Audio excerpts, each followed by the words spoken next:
하나님 말씀 함께 저희들 교독하도록 하겠습니다. 열왕기하 24장 10절에서 13절 말씀이 되겠습니다. 열왕기하 24장 10절에서 13절까지 말씀인데요. 제가 먼저 읽겠습니다. 그때 바벨론 왕 느부갓네살의 신하들이 예루살렘을 치러 올라와 그 도시를 에워쌌더라.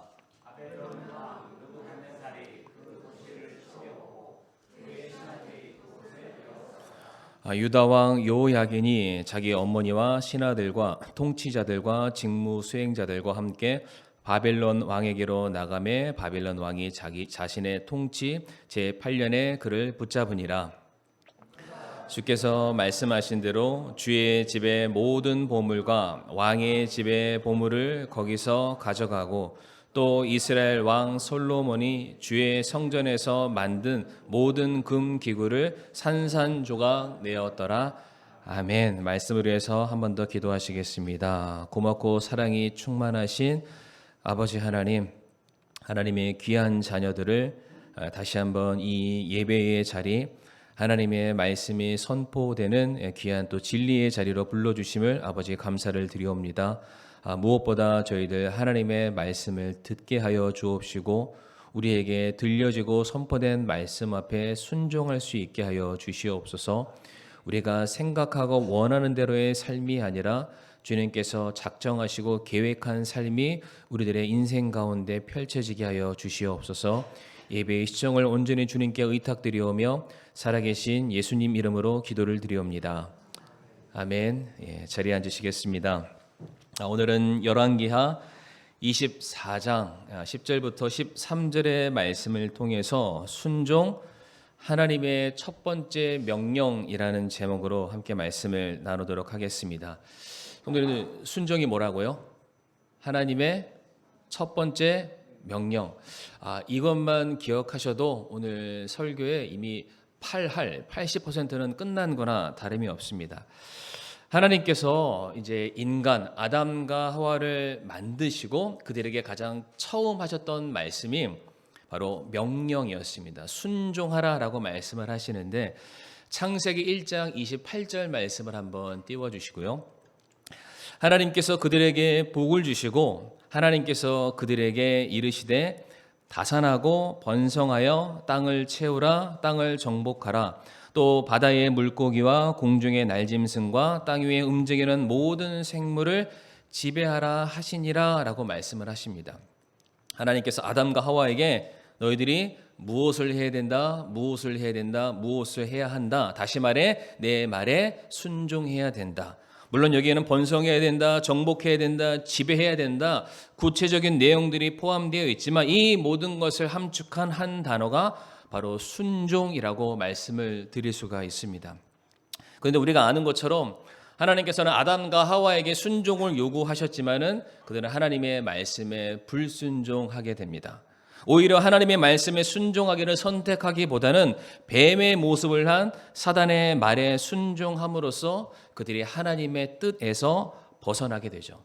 성도님들 기억하실 텐데 아담과 하와가 범죄하고 난 이후에 하나님께서 그들을 찾으실 때 뭐라고 말씀하셨냐면 아담아 네가 어디 있느냐라고 말씀을 하셨어요. 자, 질문입니다. 진짜 하나님이 아담이 어디 있는지 몰라서 물어보신 걸까요? 아시죠? 아심에도 불구하고 왜 하나님께서 아담에게 네가 어디 있느냐라고 물어보셨을까? 이사야 59장 2절 말씀 보면은 그 이유를 알 수 있는데요. 오직 너희의 불법들이 너희와 너희 하나님 사이를 갈라놓았고 너희 죄들이 그분의 얼굴을 너희에게 숨겼으므로 그분께서 듣지 아니하시리라 라고 되어 있습니다. 왜 하나님이 아담과 하와를 못 보셨을까요? 바로 불순종이란 죄가 하나님과 그들 사이를 가렸기 때문에 하나님께서 그들을 못 보신 것처럼 말씀을 하고 있습니다. 성도님들, 불순종은 하나님과 우리의 사이를 가르는 하나의 가림판이 생기는 것인데요. 이거를 반대로 설명하게 되면 순종이라는 것은 결국 우리와 하나님의 관계가 더욱더 가까워지는 것이다. 친밀한 관계를 유지하는 것이다. 다른 말로 우리는 순종함을 통해서 하나님을 볼 수 있다라는 원리를 도출해낼 수가 있습니다. 그러니까 불순종하니까 하나님께서 그들과 함께 하실 수가 없었습니다. 다른 말로 표현하면 좀 더 과격하게 설명드리면 불순종은 우리가 하나님을 저버리는 행위이기 때문에 하나님께서도 동일하게 불순종한 사람을 저버리실 수밖에 없습니다. 그래서 아담과 하와가 불순종함으로 말미암아 어떤 결과를 얻게 되었나요? 그들이 주님이 만들어 놓으신 그 에덴 동산에서 그들이 쫓겨남을 당하게 됩니다. 혹시 성도님들 에덴 동산의 이름의 뜻을 알고 계시죠? 에덴 동산 영어로는 가든 오브 조이인데 기쁨의 동산입니다. 그러니까 주님이 만들어 놓으신 그 동산 안에 머물면 우리는 기쁨과 평안과 안식을 누릴 수 있는데 이것을 지킬 수 있는 단 하나의 키워드가 뭐였습니까? 순종이었습니다. 그런데 그 순종을 포기하고 불순종을 선택하게 되었을 때 아담과 하와는 기쁨의 동산에서 추방을 당하게 됩니다. 그들의 삶에 더 이상 기쁨이 자리 잡지 못하게 되는 기쁨의 부재, 기쁨의 상실을 그들이 얻게 되었습니다. 요한복음 15장 10절에서 11절 말씀 보게 되면은 순종의 결과가 기쁨이다라고 말씀을 하십니다. 같이 한번 우리가 읽어보길 원하는데요. 시작. 내가 내 아버지의 명령들을 지켰고 그분의 사랑 안에 거하는 것 같이 너희도 내 명령들을 지키면 내 사랑 안에 거하리라. 내가 너희에게 이 말들을 말한 것은 내 기쁨이 너희 안에 머물러 있어 너희 기쁨이 충만하게 하려 함이니라. 아멘. 이 말씀도 보게 되면 우리가 순종의 결과로 주님의 기쁨이 너희 안에 있길 원한다. 너희가 순종함으로 말미암아 내 기쁨을 함께 공유했으면 좋겠다라고 말씀을 하셨어요. 그러니까 반대로 우리가 불순종하게 되면은 그 주님의 기쁨이 우리에게서 떠나게 되는 기쁨의 상실의 상태를 얻게 될 것이다. 아담과 하와가 에덴 동산에서 쫓겨남을 당했던 것처럼 우리도 역시 동일하게 불순종하게 되었을 때에 우리들의 삶의 진정한 기쁨을 누리지 못하게 된다라고 성경은 우리에게 가르쳐 주고 있습니다. 순종에 대해서 또 다른 유명한 말씀인 사무엘상 15장 말씀을 한번 보도록 할 텐데요. 사무엘상 15장 22절과 23절 말씀인데 우리가 먼저 22절 말씀부터 먼저 읽어보겠습니다. 시작. 사무엘이 이르되 주께서 주의 음성에 순종하는 것만큼 번제 헌물과 희생물을 크게 기뻐하시나이까 보소서. 순종이 희생 헌물보다 낫고 귀를 기울이는 것이 수량의 기름보다 나으니. 아멘. 이 말씀에서 그 유명한 순종이 뭐보다 낫다?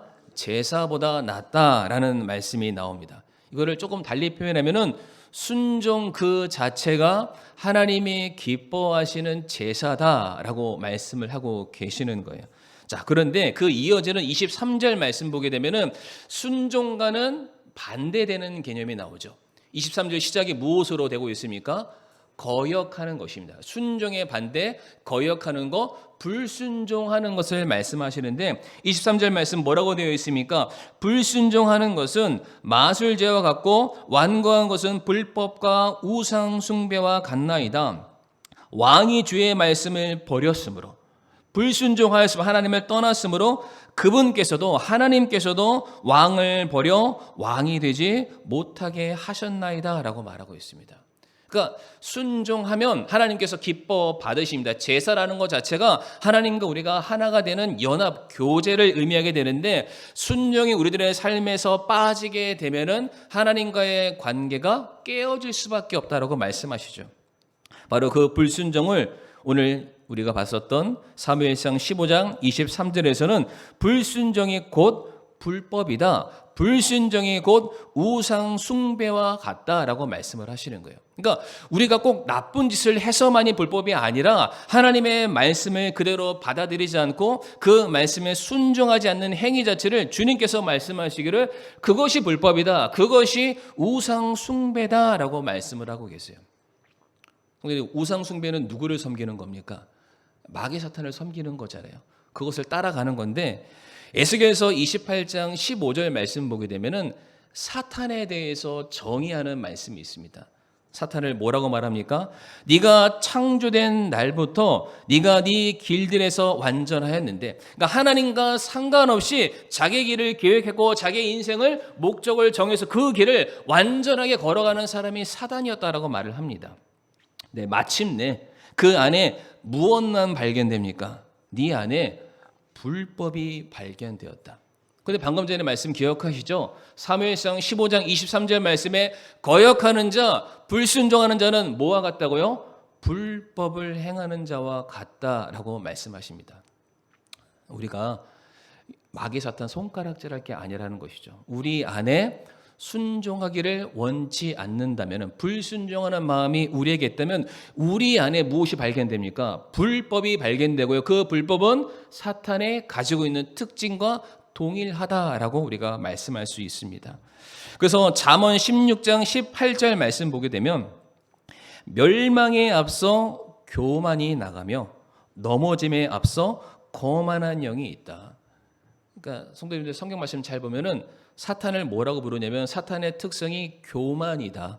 자기 생각과 자기 주장에 너무나도 앞선 교만의 화신이다라고 말하는데, 그렇게 교만한 사람, 그렇게 그 마음속에 불법이 가득 차 있는 사람의 결말은 멸망이다라고 말하고 있고 넘어지게 될 것이다라고 성경은 우리에게 분명하게 말씀을 하고 있습니다.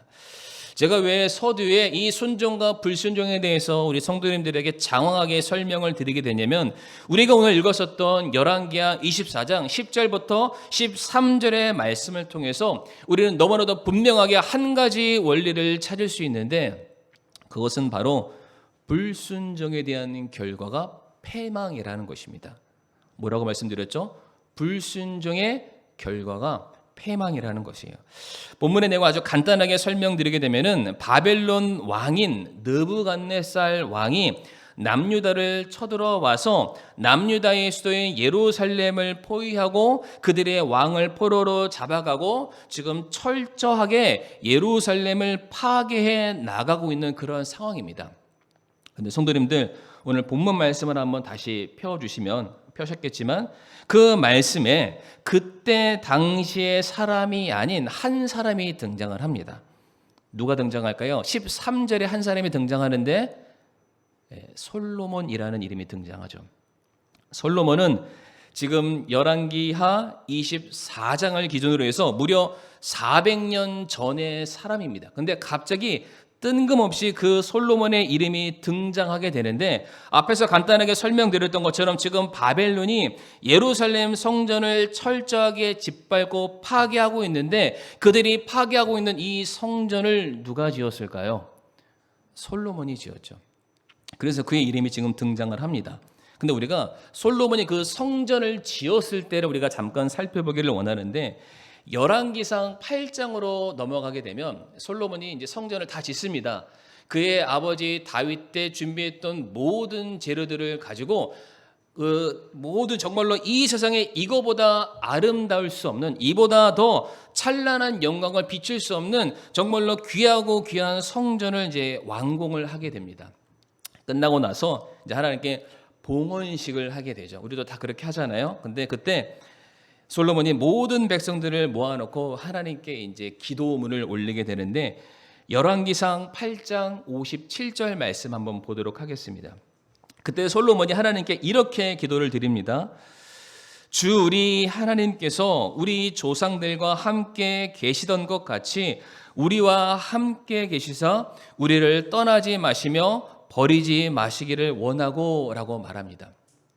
쉽게 표현해서, 하나님, 제가 하나님을 위해서 하나님의 처소인 성전을 지었으니까 이제 다른 데 가지 마시고 여기에만 계세요. 여기 계셔서 우리와 함께 하시고 우리의 기도를 들어주시고 우리의 필요를 채워주시고 우리가 언제든지 비빌 수 있는 언덕이 되어주세요 라고 이제 간청을 하게 됩니다. 그때 하나님께서 이 솔로몬의 기도를 들으십니다. 너무나도 귀한 기도의 제목이었고 그가 드렸던 성전도 너무 아름다웠기 때문에 하나님께서 그 기도를 들으시고 기뻐했다라고만 말씀하시는 것이 아니라 그 말씀을 그에게 직접 나타나서 전해주시게 되는데 그 이어지는 열왕기상 9장 3절부터 4절 말씀 한번 띄워주시면 감사하겠습니다. 하나님이 직접 솔로몬에게 주시는 말씀인데 제가 한번 읽어보겠습니다. 주께서 그에게 이르시되 솔로몬에게 응답하시는 겁니다. 네가 내 앞에서 드린 내 기도와 간구를 내가 들었고 네가 건축한 이 집에 거기에 내 이름을 영원히 두려고 그것을 거룩하게 구분하였은즉 내 눈과 내 마음을 영구히 거기에 두리라 라고 말씀을 하십니다. 성도 여러분, 3절 말씀 우리가 잘 보게 되면 하나님께서 솔로몬이 하나님께 성전을 바친 것 그것 자체 때문에 기뻐하시는 게 아닙니다. 뭘 기뻐하셨냐면 솔로몬이 성전을 지은 목적 중에 하나가 구별하기 위해서라고 말하고 있어요. 다시 말해서 솔로몬이 성전을 지음으로 말미암아 하나님께 내 삶의 모든 방향성과 삶의 모든 것을 집중하기 위해서 그가 바쳤던 헌신에 대해서 하나님이 기뻐하십니다. 그러면서 이 이후에 말씀하시기를 4절 말씀인데요. 같이 한번 읽어보겠습니다. 시작. 네가 만일 네 아버지 다윗이 걸은 것 같이 순전한 마음으로 곧바르게 행하여 내 앞에서 걸으며 내가 내게 명령한 모든 것에 따라 행하고 내 법규와 내 판단의 법도를 지키면이라고 되어 있죠. 솔로몬은 하나님 여기에만 계셔주세요. 제가 성전 바쳤잖아요. 이렇게 제물도 드리잖아요. 제사도 하잖아요. 그러니까 여기 계셔주세요 라고 말씀을 했는데 하나님께서는 뭐라고 말하냐면 이 성전 자체 때문에 나는 너와 함께 있을 것이 아니다. 네가 바치는 수많은 제물들 때문에 너 많은 제사의 횟수 때문에 그것이 기뻐서 내가 너와 함께하는 것이 아니라 너의 삶에 너희 아버지 다윗이 그러했던 것처럼 내 말에 얼마나 순종하는지를 내가 볼 것이다. 내가 세운 법규와 판단의 법도에 따라서 잘 살고 있는지를 보고 내가 너와 함께 할지 내가 너를 떠날지를 결정할 것이다 라고 말씀하셨어요. 건물 자체 때문에 그렇지 않다라는 것이죠. 그래서 다음 장 넘겨주시면 5절 말씀 나오는데 네가 만약 그렇게 한다면 노란색 글씨에 뭐가 되어 있냐면은 네가 내 말에 순종하면 나는 너와 언제나 함께할 것이다.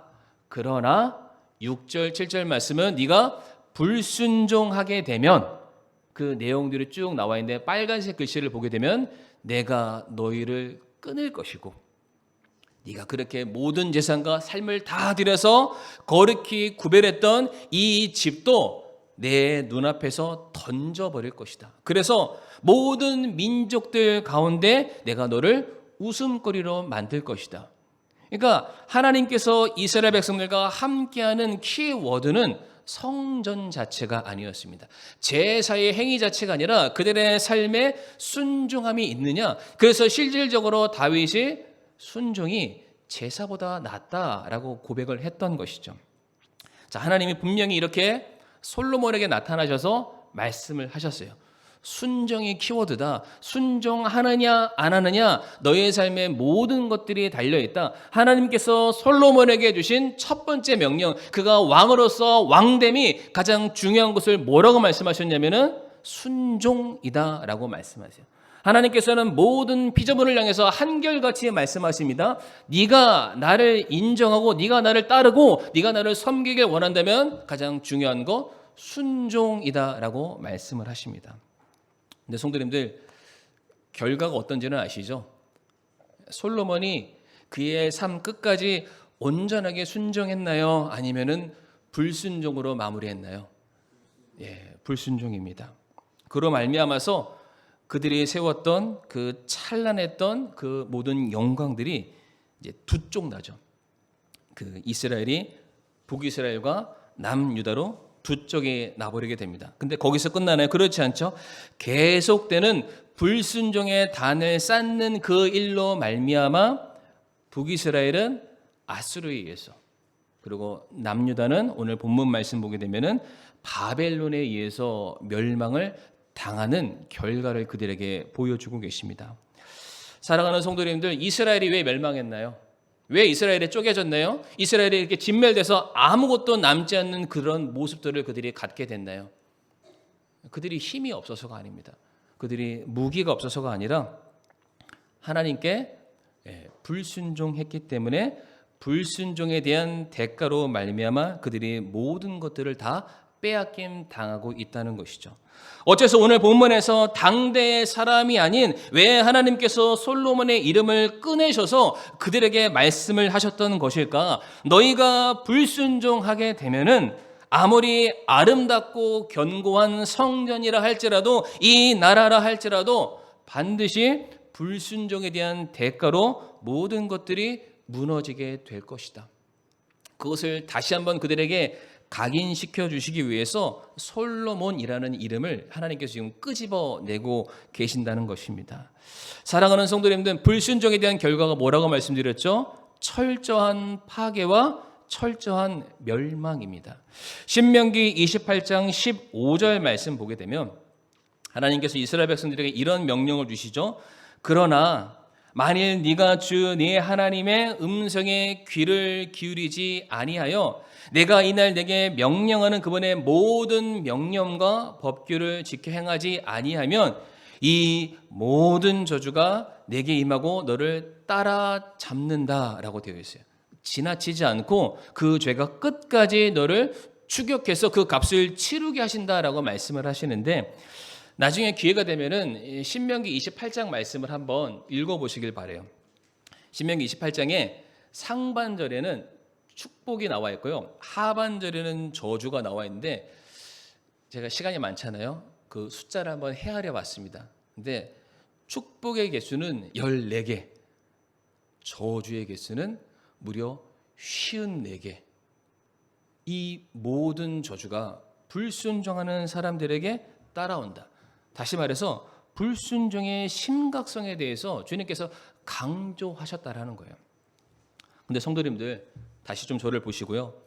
지금 솔로몬이, 오늘 본문에 솔로몬이 나왔으니까요. 솔로몬이 내가 불순종하면 잘못된다, 내가 불순종 하나님께서 기뻐하시지 않는다, 내가 불순종하게 되면 하나님께서 신명기에서 말씀하신 그런 모든 저주들이 내 삶에 더해지게 될 것이다, 몰랐을까요? 알았습니다. 솔로몬은 자기가 공부해서 안 게 아닙니다. 쓰여져 있는 글을 보고 안 게 아니라 하나님이 직접 그와 대면하셔서 그에게 말씀해 주시는 영광을 누렸던 자였습니다. 자, 그런데 열왕기상 11장 6절 말씀 보게 되면은 솔로몬의 삶이 뭐라고 성경은 말하냐면, 솔로몬이 주의 눈앞에서 악을 행하고 자기 아버지 다윗이 전적으로 주를 따른 것 같이 순종하는 것처럼 그는 순종하지 않았다, 따르지 않았다라고 말을 하고 있습니다. 그랬을 때 하나님께서 다시 한번 그에게 말씀하시죠. 이어지는 열왕기상 11장 9절부터 11절까지 말씀 보게 되면 솔로몬의 마음이 돌아서서 불순종해서 주 이스라엘의 하나님을 떠났으므로 주께서 그에게 분노하셨다라고 되어 있죠. 왜 하나님이 분노하셨나요? 직접 말씀하셨다니까요. 직접 솔로몬에게 찾아가서 정확하게 무엇이 하나님의 뜻인지, 무엇이 하나님께서 기뻐하시지 않는 일이신지 분명하게 그에게 2번씩이나 나타나서 말씀하셨다라고 되어 있어요. 이 일에 대해서 그에게 명령하셨대요. 그냥 권유한 게 아니라 그렇게 하면 좋겠다라고 그냥 그에게 떠본 것이 아니라 분명히 그렇게 살아라라고 명령하셨다라고 되어 있어요. 그런데 그가 다른 신들을 따라갔다. 그가 주의 명령에 순종하지 않았다. 11절 말씀에 그래서 뭐라고 되어 있습니까? 주께서 솔로몬에게 이르시되, 이제 최후 통첩입니다.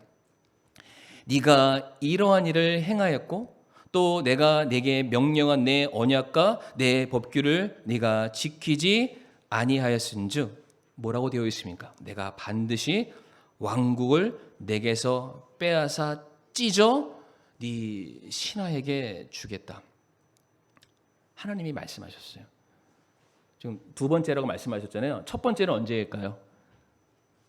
솔로몬이 기브온에서 1000번제를 드렸었을 때 하나님께서 그 예배를 너무 귀하게 받으시고 그날 밤 솔로몬이 잠자던 그 시각에 나타나셔서 말씀을 하십니다. 그때 하나님이 솔로몬에게 뭐라고 말씀하셨냐면, 화면에는 없습니다만 열왕기상 3장 14절 말씀에, 또 네가 만일 네 아버지 다윗이 걸은 것 같이 내 길들로 걸으며 내 법규와 내 명령을 지키면 내가 네 날들을 길게 하겠다라고 하셨어요. 이거 바꾸면 어떻게 되나요? 네가 아버지 다윗처럼 안 걸으면 네 날들은 짧아질 것이다. 끝날 것이다. 그러니까 그때도 처음 솔로몬이 하나님을 만났을 때도 하나님께서 분명히 말씀하셨고, 그가 성전을 짓는 과정 속에서도 하나님이 친히 그에게 나타나셔서 말씀을 하셨어요. 너는 나를 따르기 위해서 하나만 지키면 된다. 뭐죠? 순종하기만 하면 된다.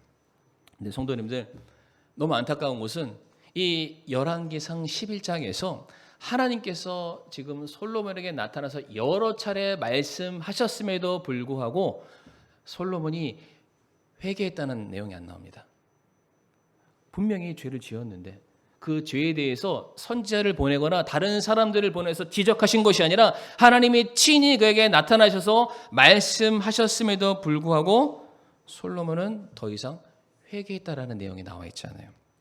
그러니까 하나님께서 부족하더라도 오늘 우리 자매님이 불렀던 그 찬양의 가사처럼 그냥 내 모습 이대로 내가 뭐 많이 가져서가 아니라 내가 순종하기만 한다면 하나님은 순종하는 사람을 들어서 하나님의 강하심을 드러내시겠지만, 그 사람이 자기의 가진 것을 자랑하고 그래서 하나님의 말씀을 듣지 않는다면 그 사람이 아무리 대단한 사람이라 할지라도, 아니 그 사람이 자기의 모든 것을 다 들여서 성전을 세운 그 나라의 왕이라 할지라도 하나님께서 내 말을 듣지 않으니까 그냥 그 사람을 폐위시킵니다. 용도 폐기, 그의 삶이 그 자리에서 끝나게 된다는 것이죠. 근데 성도님들, 중요한 것은 하나님께서 솔로몬에게 직접적으로 말씀을 통해서 순종을 명령하셨던 것처럼 오늘날 저와 사랑하는 성도님들에게도 순종할 것을 명령하셨다는 사실이에요. 그러니까 우리는 하나님 언제 우리에게 말씀하셨어요? 이런 생각이 들 수 있잖아요. 로마서 1장 20절 말씀 보게 되면 그분의 보이지 아니하는 것들 곧 그분의 영원하신 권능과 신격은 세상의 창조 이후로 분명히 보이며 만들어진 것들을 통해 깨달아 알 수 있느니 그러므로 그들이 변명할 수 없다라고 되어 있어요.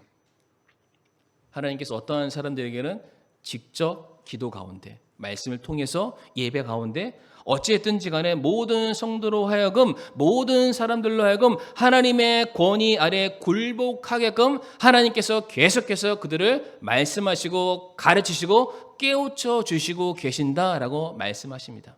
근데 왜 우리가 불순종하나요? 이어지는 그 21절 말씀이죠. 뭐라고 되어 있나요? 그들이 하나님을 알되 몰라서 짓는 죄가 아니라는 겁니다. 하나님을 알지만 그분을 하나님으로 영화롭게 하지 아니하고 감사하지 아니하고 오히려 자기들의 상상 속에서 허망해지고 또 그들의 어리석은 마음이 어두워졌다라고 말하고 있습니다. 알지만, 이렇게 행하는 것이 하나님께서 기뻐하시는 것은 알지만 그 마음의 중심 속에서는 하나님이 아닌 누가 자리를 잡고 있냐면은 바로 나라는 사람이 있습니다. 내 기쁨을 위해서, 내 만족을 위해서, 하나님이 아닌 나를 영화롭게 하기 위해서 하나님의 말씀에 불순종했다. 이 모든 사실에 대해서 너희는 결단코 변명할 수 없다. 핑계댈 수 없다. 불순종에 대한 합당한 대가를 치르게 될 것을 우리들에게 엄숙하게 경고하고 계십니다. 사랑하는 성도님들, 우리가 하나님을 불순종한다는 것은, 하나님께 불순종한다는 것은 그냥 주신 말씀 잠깐 안 듣는 이 정도의 차원이 아니라는 것만 기억하시길 바랍니다. 그러니까 우리가 하나님을 순종하는 것은 따르는 거잖아요. 불순종하는 건 하나님을 따르지 않는 건데, 하나님을 안 따른다고 그냥 가운데 있는 것이 아니라 우리가 무엇인가 다른 것을 따르는 삶을 선택했다라는 것입니다.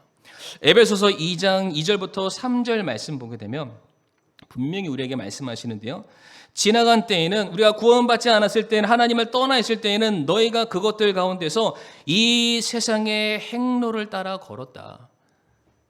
하나님의 말씀이 아니라 세상 가치와 세상의 방식과 사람들이 말하는 것들을 추구하면서 살아가는 삶이 너희들의 삶이었다라고 말씀을 하시죠. 공중의 권세 잡은 통치자 곧 지금 불순종의 자녀들 가운데서 활동하는 영을 따라 걸었다. 성령 하나님의 인도하심에 따라서 순종의 길을 걸어가는 것이 아니라 내 마음속에 나와 동일한 불법으로 가득해 있는 사단을 따라서 그 악한 영을 따라서 우리가 그 길에 순종하면서 걸어갔다라고 말하고 있습니다. 그러면서 이어지는 3절에 뭐라고 되어 있습니까? 육신의 욕심 안에서 생활했다. 육신의 생각과 욕망을 이루기 위해서 살아가는 존재가 너희였다라고 말합니다. 그러니까 철저하게 우리는 누구를 향해서만 순종합니까? 나 자신을 향해서는 순종할 줄 아는 사람입니다. 왜요? 그렇게 하면은 내 만족을 채울 수 있잖아요. 그렇게 하면 내가 기뻐지잖아요. 내가 만족스럽잖아요. 그러니까 나 자신을 위해서는 얼마든지 기꺼이 무릎을 꿇고 복종할 준비가 되어 있지만 우리는 철저하게 하나님을 향해서는 그럴 마음을 전혀 가지고 있지 않다. 성경은 말하고 있습니다. 성도님 한번 생각해 보세요. 만약에 우리가 불순종을 했어요. 불순종하는 순간 벼락이 떨어진다고 생각해 보시기 바랍니다. 그럴 일은 없겠지만 있으면 안 되지만 그럼 아무도 못 살아 있잖아요. 근데 불순종하는 순간 갑자기 벼락이 떨어지고 불순종하는 순간 장이 꼬이고 그래서 뭐만 잘못했다 하는 순간 하나님께서 신호를 주신다. 누가 죄를 짓겠습니까? 천하의 이 엄청난 배포를 가진 사람이라도 그때마다 하나님께서 심판하신다면 두려워서 절대로 범죄하지 않을 겁니다. 그런데 하나님께서 그때마다 그들을 벌하시기는커녕 인내하심으로 그들이 돌아오기를 계속해서 바라세요. 말씀을 통해서 계속해서 그들을 가르쳐 주십니다. 깨우쳐 주시죠. 근데 문제가 뭐냐면 그렇게 하면 하나님께서 그냥 지나쳐 주시면은 사람들이 착각에 빠집니다. 내가 잘못 안 한 줄 알아요. 그러니까 오늘 본문에 솔로몬이 나왔으니까 솔로몬이 무려 몇 명의 여인과 결혼을 했습니까? 1000명. 대단하죠. 이거는 성적인 음란함을 말하는 것이 아니라 정략적인 결혼이죠. 하나님을 의지한 것이 아니라 세상의 권력을 그들이 의지했다라는 그런 말인데 생각해 보세요. 만약에 솔로몬이 첫 번째 이방 여인과 결혼해서 하나님이 이놈 이랬으면 그걸 들었으면 배알이 꼬였으면 천둥이 떨어졌으면 이런 일을 했을까요? 그런데 그걸 못 느낀 거예요. 분명히 하나님께서 그에게 말씀하셨는데 그 말씀을 기억하지 않는 거예요. 하나님을 기억하지 않는다는 것은 그의 삶에 하나님을 우선순위로 모셔두지 않았다라는 것이죠. 그러니까 하나가 또 하나가 되고 그 하나가 또 하나가 되니까 무려 몇 번이나 반복해서 죄를 짓게 됩니까? 1000번. 되게 뭔가 비슷하지 않습니까? 1000번제를 드렸던 솔로몬이 1000명의 여인과 결혼을 하는 불순종을 행하게 됩니다. 그러니까 사람의 인생의 끝은 모른다라는 겁니다. 우리가 끝까지 잘해야 진짜 잘하는 믿음이죠. 사랑하는 성도님들, 불순종은 또 다른 불순종을 불러오게 되어 있습니다. 잘 아시는 말씀이죠. 욕심이 잉태하면 죄를 낳고 그 죄가 장성하면 사망에 이르게 됩니다. 죄는요, 불순종인데요, 한 가지 죄로 결코 끝나지 않습니다. 그러니까 다윗이 밧세바를 범했던 그 죄를 덮기 위해서 얼마나 많은 거짓말을 해야 했고 얼마나 많은 패역한 행동으로 그걸 덮으려 했습니까? 분명한 것은 거짓말 위에는 탐욕이 더해지고요. 탐욕 위에는 음란이 더해지고 음란 위에는 살인과 폭력이 더해질 수밖에 없습니다. 순서와 과정에만 차이가 있을 뿐이지 죄는요 반드시 더해지고 더해져서 이제 결국에는 우리들의 삶을 송두리째 망가뜨리게 되고 결국 우리를 심판의 자리에 내몰아서 하나님 보세요. 얘도 죄인이에요. 라고 우리를 정죄하는 그 자리에 우리가 서게 된다는 것입니다. 오늘 말씀을 성도님들에게 전하는 이유는 딱 하나입니다. 그것이 무엇이냐면 하나님께서 솔로몬에게 하셨던 그 경고의 말씀, 네가 불순종하면 이 나라가 쪼개어질 것이고 이방 나라의 웃음거리가 될 것이다 하셨던 그 말씀이 무려 400년이 지난 그 시점에 불순종한 모든 사람들 위에 그대로 성취가 됐다는 것입니다. 이 말씀은 우리에게 어떠한 교훈과 메시지를 주나요? 그러니까 하나님의 말씀은 여전히 살아있고요. 그 말씀에 불순종하게 되면 그 말씀이 2000년 전에 그냥 존재했던 말씀으로 끝나는 것이 아니라 그 말씀이 살아있어서 순종하는 자에게는 합당한 열매로 주님께서 축복해 주시지만 그렇지 못한 불순종하는 자들에게는 하나님께서 너희들이 갖고 있는 것을 찢으시고 모든 사람들 앞에 비웃음거리가 되게 하시겠다라는 겁니다. 사랑하는 성도님들, 착각하지 마세요. 내가 불순종하고 있는 거 해봤는데 별거 아니더라, 아무 일 없더라. 근데 중요한 것은 그러한 오류와 착각 속에 빠지면 우리가 솔로몬처럼 반복된 죄의 길에 빠져들 수밖에 없습니다. 우리가 인식하든 인식하지 못하던 자연 법칙이 우리에게 적용되는 것처럼 하나님께서 정하신 말씀, 영적인 법칙은 우리들의 삶에 반드시 적용되게 되어 있습니다. 순종하는 자는 하나님께서 귀하게 사용하시지만 그렇지 못한 자들 하나님께서 반드시 그에 합당한 징계를 물으신다라는 사실이죠. 바로 그것이 오늘 본문에 나와 있는 솔로몬, 그 이름이 우리에게 주는 메시지다라고 말씀을 드리고 싶습니다. 우리가 다 같이 로마서 6장 12절과 13절의 말씀을 읽고 말씀을 마치도록 하겠습니다. 로마서 6장 12절과 13절의 말씀 같이 읽겠습니다. 시작. 그러므로 너희는 죄가 너희의 죽을 몸 안에서 군림하지 못하게 하여 몸의 정욕 안에서 죄에게 순종하지 말고 또한 너희 지체를 불의의 도구로 죄에게 내주지 말며 오직 너희 자신을 죽은 자들로부터 살아난 자로서 하나님께 드리고 너희 지체를 의의 도구로 하나님께 드리라. 아멘. 어떻게 하는 게 하나님의 도구로 드리는 걸까요? 어떻게 하는 게 내 인생이 하나님께 귀하게 쓰임 받는 것일까요? 거창한 거 생각하지 마세요. 성전을 지을까 이런 생각하지도 마시고 그저 오늘 우리에게 주시는 말씀 앞에 순종하시는 저와 사랑하는 성도님 되기를 간절히 바라겠습니다. 이 시간 다 같이 오늘 말씀을 놓고서 우리가 이 시간 머리 숙여 기도할 텐데 우리들의 삶에 순종이라는 첫 번째 단추가 잘못 깨어지면 모든 것이 틀어질 수밖에 없습니다. 하나님께서는 우리에게 많은 것을 요구하는 것이 아닙니다. 너희의 만족과 너희 기쁨을 위한 삶이 아니라 하나님께서 기뻐하시는 것을 선택하는 삶, 하나님께서 내게 요구하시는 대로 순종하는 삶. 그래서 로마서 말씀처럼 우리 자신을 죽을 몸 안에 정욕 안에 사는 삶이 아니라 내 삶이 주님께 온전하게 드려지는 삶이 되기를 원합니다. 우리가 이렇게 잠시 기도하기를 원합니다.